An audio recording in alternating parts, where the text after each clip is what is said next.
Mas você estava falando né? Com então sobre certeza. essa situação toda na Câmara, né? Que havia flamenguistas, tricolores, botafoguenses. Se você puder aí continuar, que você estava explicando Sim. para o pessoal que está assistindo a gente.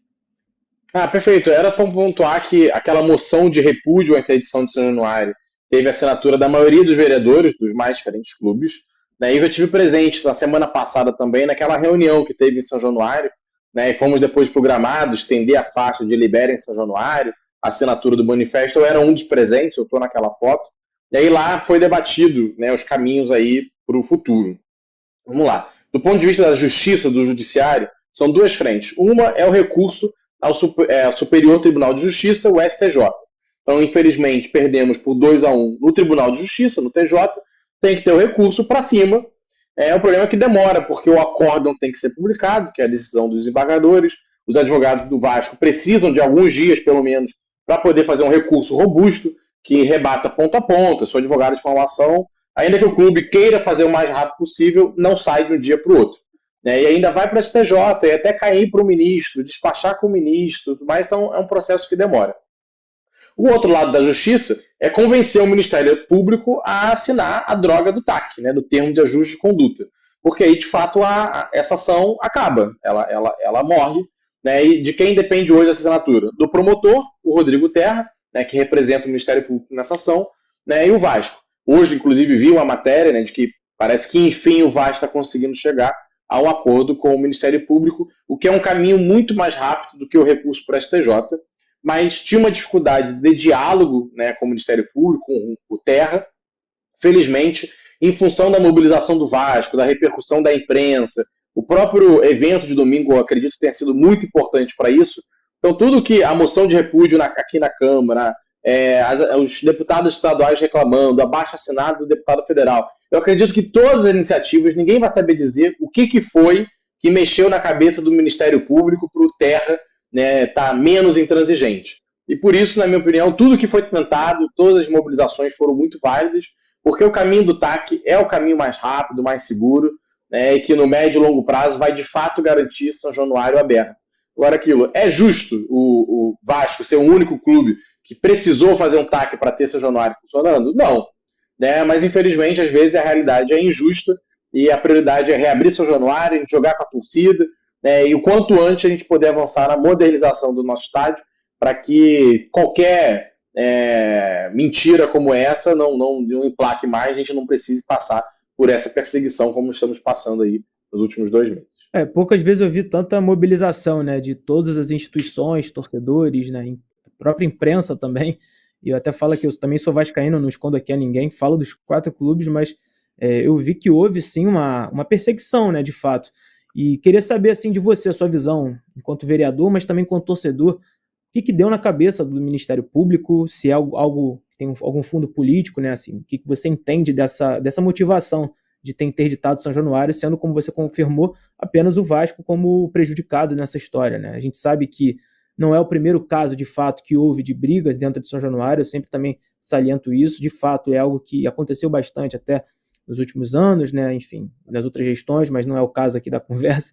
Mas qual foi o real motivo, assim, para você de Vasco ter tido o seu principal ativo hoje, que além da torcida é o próprio estádio, né? Interditado.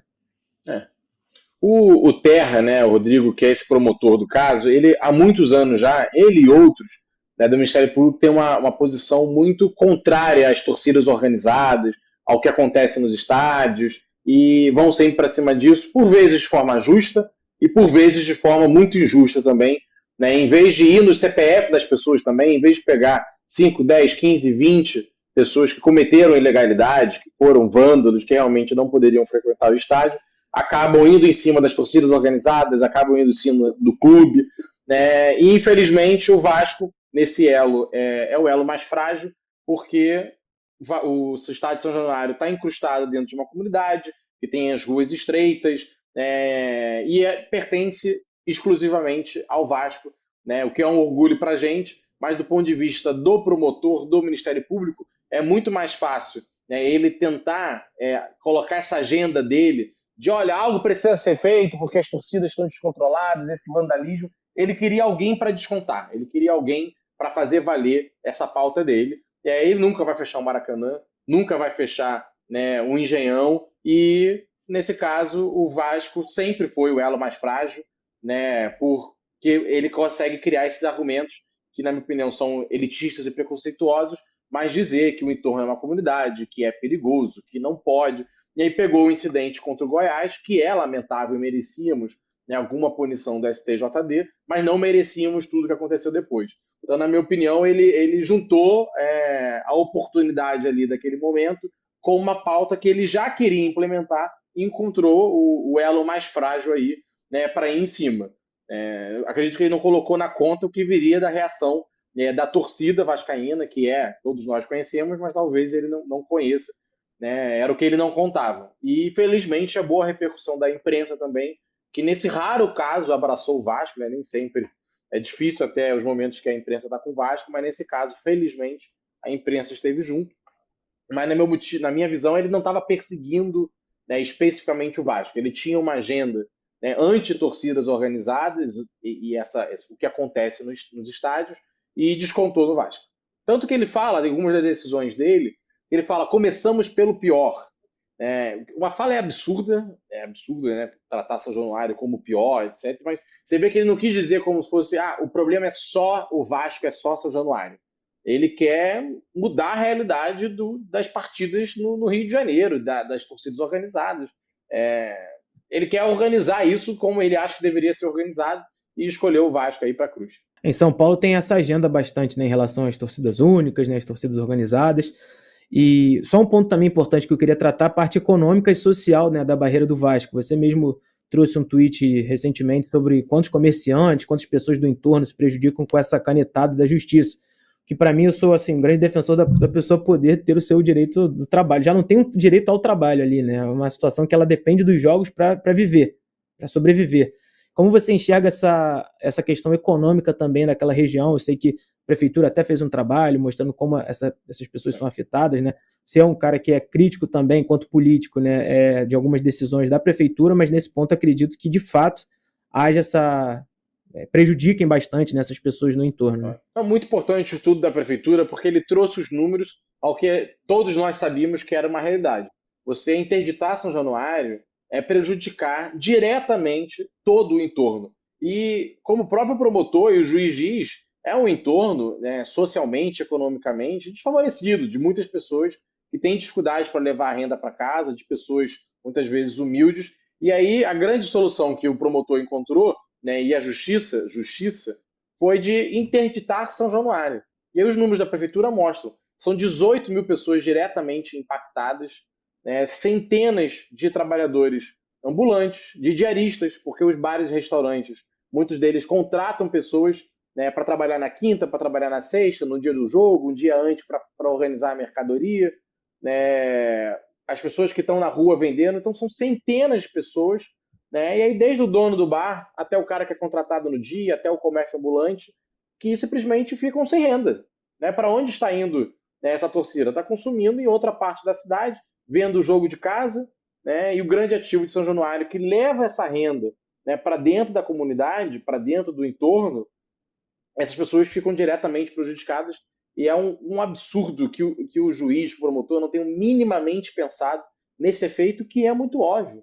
Fala, caramba, será que eu vou prejudicar aqui a vida de centenas de pessoas, né, que tiram dinheiro ali vendendo espetinho, vendendo a cerveja, vendendo um boné, uma camisa do clube? Caramba, não tiveram a mínima reflexão sobre isso, e hoje essas pessoas estão com dificuldade.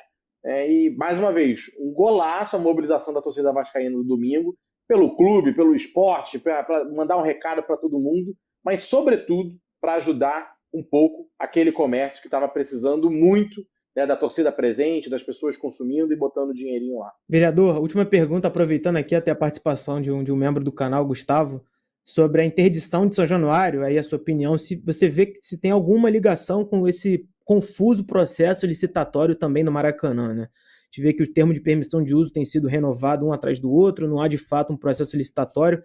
Você, quanto vereador, como você tem enxergado também essa situação do Maracanã? A gente também já te agradecendo aí pela participação aqui na live. Como sempre, você bem solícito aqui com a gente. Tranquilo, que isso. Eu que agradeço pelo convite, um prazer.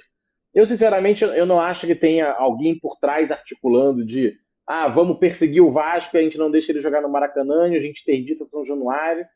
Me parece que, infelizmente, tem coisas que só acontecem com o Vasco, mas o Ministério Público, né, ele tem total autonomia nas suas ações, né, e o Rodrigo Terra, esse promotor, ele é conhecido por ser uma pessoa que toma decisões da cabeça e se movimenta e vai para cima, ele é um ativista, né, das pautas que ele considera justas, e na minha opinião aí, no caso ele chegou num absurdo, mas ele tem uma agenda dele, e tem uma agenda que acontece já há anos que prejudica o Vasco, que é a não licitação do Maracanã. Então eu não acho que tenha um grande articulador por trás que fez as duas coisas ao mesmo tempo, mas fato é, a realidade é que o Vasco fica bizarramente prejudicado quando, né, não deixam a gente jogar no Maracanã, e ao mesmo tempo interditam o São Januário. E você fala, meu amigo, eu poderia ter 2 casas que eu posso jogar e eu não estou podendo ir para nenhuma delas. E aí contamos com a solidariedade do Botafogo para jogar no Engenhão, né, como anunciado hoje ou ontem, né, no caso do jogo contra o Fluminense. É difícil com a grama sintética, não é o gramado que a gente treina, mas beleza, vamos ter onde jogar, nossa torcida presente, tudo mais. Do Maracanã, o maior absurdo é esse de não ter a licitação. A gente fica, a cada jogo que é maracanizável, a gente judicializa e discute com os clubes, mas eu falo com os meus amigos que são flamenguistas e tricolores, eu falo, esse modelo é muito ruim para vocês também no longo prazo. Porque diferente do Botafogo, que pode discutir lá se vai tirar a pista olímpica, a pista de atletismo não vai, decorar o estádio, fazer mudanças no estádio, porque pelos próximos anos, pelas próximas décadas, o estádio será gerido pelo Botafogo. Então ele pode fazer mudanças lá para adequar o estádio à realidade dele. Né? O Flamengo e o Fluminense hoje é um consórcio síndico, é um consórcio que administra, em tese, até a esquina ali. Daqui a pouco esse processo vence.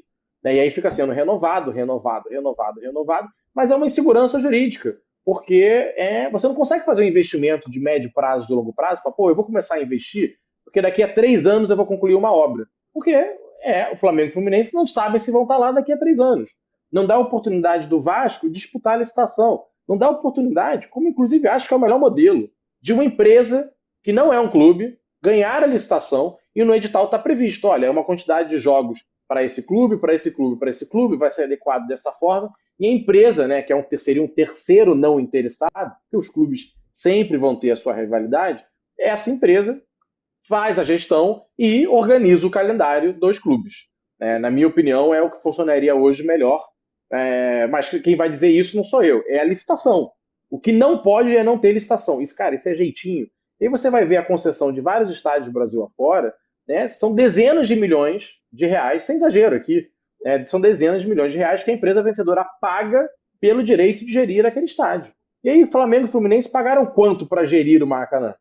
Fizeram a manutenção, fizeram um reparo? Claro, porque eles queriam jogar e precisavam do Maracanã funcionando. Né? Mas você precisa ter uma licitação onde, inclusive, o Estado do Rio de Janeiro vai arrecadar com isso. E não esse jeitinho que prejudica o Vasco. Não é o melhor modelo para quem está lá hoje, porque não sabe se vai estar lá daqui a um ano e não consegue fazer investimento de longo prazo. E é ruim para o cidadão carioca fluminense, porque o governo do Estado poderia arrecadar um dinheiro para gastar com educação, com saúde, não arrecada, né? E a situação não se resolve. Acaba que o contribuinte que já paga muito imposto ainda acaba sendo lesado, não podendo assistir, o Maracanã acaba sendo mal gerido, né? E o próprio Rio acaba sendo prejudicado. Agora, a nossa última pergunta, canal de esporte, não poderia deixar de perguntar, Vasco vai cair, não vai cair? O que você está achando aí desse momento? Vasco empatou com o Bahia. Não cai de jeito, não. Não cai de jeito nenhum, inclusive, não vejo caindo não. Até vi uma análise, né, do nosso aproveitamento desde que o Ramon entrou, né, e não é um aproveitamento maravilhoso, mas é um aproveitamento que, se for exatamente igual daqui até o final, né, a gente bateria 44 pontos, o que hoje é um cenário de não cair e de ficar. E eu acredito que a gente consegue fazer melhor, o time está encaixando, para quem viu aí, o Payet entrou bem, ainda não está no 100% da sua forma física, mas claramente, né, é um jogador diferenciado, vai melhorar muito o jogo do Vasco.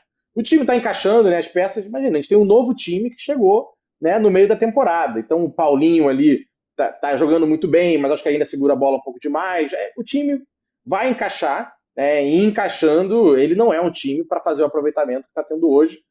Lembrando, esse aproveitamento do Ramon, né, entre vitórias, empates e derrotas, já salvaria a gente. Mas acredito que vamos entregar ainda mais do que isso.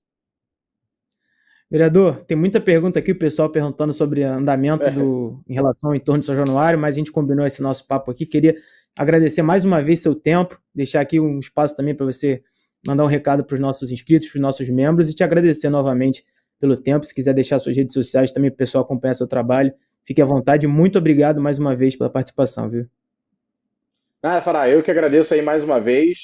Minhas redes sociais, até para quem quiser mandar as perguntas, todas as dúvidas, estou 100% à disposição. É @Pedro Duarte Rio, em todas. Twitter, Instagram, YouTube, todas elas é @Pedro Duarte Rio, vai ser um prazer. Até comentar aí rapidamente com relação a essa questão, eu recebo muita mensagem, então deve ser uma das principais dúvidas, da reforma de São Januário, da transferência do potencial construtivo. O próprio prefeito, eu já estive em reuniões, o que ele falou, esse projeto está sim sendo estudado e feito dentro da prefeitura, conduzido pela Secretaria de Planejamento Urbano, mas esse projeto ainda não chegou na Câmara. Quem tem o poder para propor esse projeto é a prefeitura, não pode partir da Câmara de Vereadores, mas nós temos que aprovar. Mas hoje ainda não chegou na Câmara esse projeto. O cronograma, que eu ouço a prefeitura falando, de chegar até o final do ano e correr para aprovar até o final do ano, que eu acredito que seria importante e fundamental para a revitalização de São Januário. E o clube faz a parte dele, investe no estádio, revitaliza o estádio e, junto com o poder público, trabalha e discute opções de alargamento de vias, de melhora no ordenamento urbano, porque é um projeto que, de fato, o clube discute há muito tempo de melhorar o acesso ao estádio. Mas, mais uma vez, não é o Vasco, não é o clube que pode sair na rua fazendo desapropriação, aumentando a calçada, diminuindo a calçada, aumentando a via, fazendo uma quadra, investimento. Infelizmente, não é o clube a quem compete fazer isso, é o poder público. O Vasco, claro, pode e deve atuar para reformar São Januário, para melhorar o estádio, mais capacidade, mais infraestrutura, mais conforto, mas o poder público tem que chegar junto, fazendo a sua parte, o que, infelizmente, ele não fez ao longo das últimas décadas. São pouquíssimos investimentos feitos na Barreira do Vasco, São Januário, nos bairros do entorno, e agora acaba que quem está pagando o pato por isso, infelizmente, é o Vasco e a população que mora na região.